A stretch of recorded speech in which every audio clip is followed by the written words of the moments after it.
Je suis Jean-Luc Akaïvi, Oui. tout simplement, Alors, philosophe, écrivain. oui. Je viens de les délier, hein, les idées forces. C'est uniquement la déconstruction du discours occidental sur les objets d'art africains.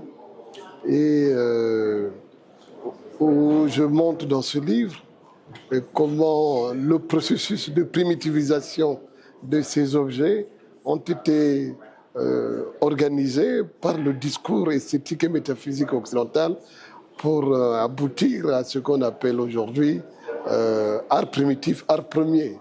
Donc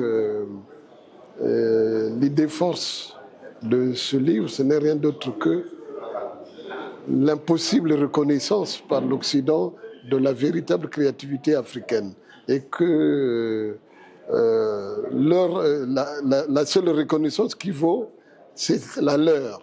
Maintenant, l'Afrique doit elle-même fabriquer sa grammaire d'inventivité, sa propre grammaire esthétique et son propre vocabulaire esthétique, et pour peut-être pas rompre avec le système esthétique occidental, mais pour montrer que ce système a des failles et que par conséquent, le système que proposent les artistes africains aujourd'hui est un système qui non seulement prend en compte le passé de l'Afrique, mais à partir de ce passé, se réapproprie ce passé pour fabriquer une nouvelle Afrique.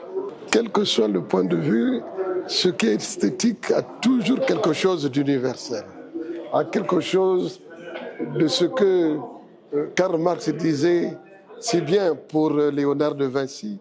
Léonard de Vinci est au service des Médicis, hein, est au service de la grande bourgeoisie renaissante italienne, mais il se trouve que quand je regarde la Joconde ou quand je regarde une œuvre de Léonard de Vinci, malgré ce qu'il a été, je ne peux pas m'empêcher de dire mais que c'est beau, hein, vous comprenez? Mais que c'est beau, ça veut dire que dans ce que fait Léonard de Vinci, il y a quelque chose qui touche l'ensemble de l'être humain. Et par conséquent, comme dit Karl Marx lui-même, le beau n'a pas d'odeur. Le beau n'a qu'une seule odeur, l'odeur humaine. La Biennale de Dakar est devenue, au fil des années, au fil du temps, sûrement un des plus grands événements culturels et artistiques d'Afrique, dans le monde. Et par conséquent, la Biennale est devenue, au fil des années, sûrement l'une des plus belles fenêtres de l'Afrique sur le monde. C'est une belle monade, pour parler comme Lamnitz. Ça, je ne peux pas vous dire, mais je sais simplement que la Biennale est véritablement le lieu